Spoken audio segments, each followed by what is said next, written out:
Some religious groups are running safe sex classes to teach young Singaporeans about the danger of AIDS. Join me, Paul Force, for that story. Our teenagers can soon expect to hear more about safe sex when they turn up for religious classes. Abstinence and faithfulness are two key messages religious leaders hope to address with greater intensity in the coming months, following discussions with the Health Ministry. Video journalist Paul Force with a part 3 of a special report on the fight against AIDS in Singapore. So before any time the penis is inserted into a girl, the condom has to be on the penis. Now, this is not something you would expect to hear at a religious class on a Sunday. But this is precisely what's going on at the Buddhist Fellowship. Following discussions with the Health Ministry on the AIDS problem, it believes it should no longer skirt the sexuality issue. So teenage sexuality classes are now part of its programs. Wait, stop, don't pass it to me. I think the students need to be educated properly rather than being taught to an abstract, because at the end of the day they need to be well informed, as they will get information from the internet, from their friends, and some may be correct and some may not be.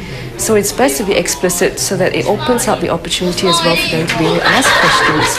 I think it's good sexuality is being taught in a religious setting, because religious principles guide our kids, and sexuality is a very important part of our kids' lives. Muslim leaders concerned with the growing number of HIV infections are also starting to address previously shunned topics in their mosques.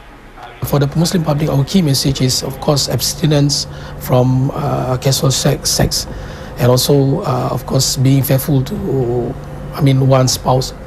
But as for youth who are more exposed to such a pandemic, we have two kind of approach, of course. One is to talk with them about the religious aspect of the issues, and second, we also talk about them about general health issue on HIV.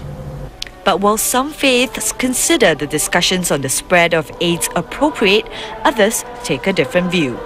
Specifically the usage of condoms and so on, it will make our message very ambiguous. If on the one hand we want to promote faithfulness in marriage and the sanctity of marriage and abstinence and so on, and on the other hand suggest these alternatives. But religious leaders agree on one thing. They say safe sex campaigns like the ones in Australia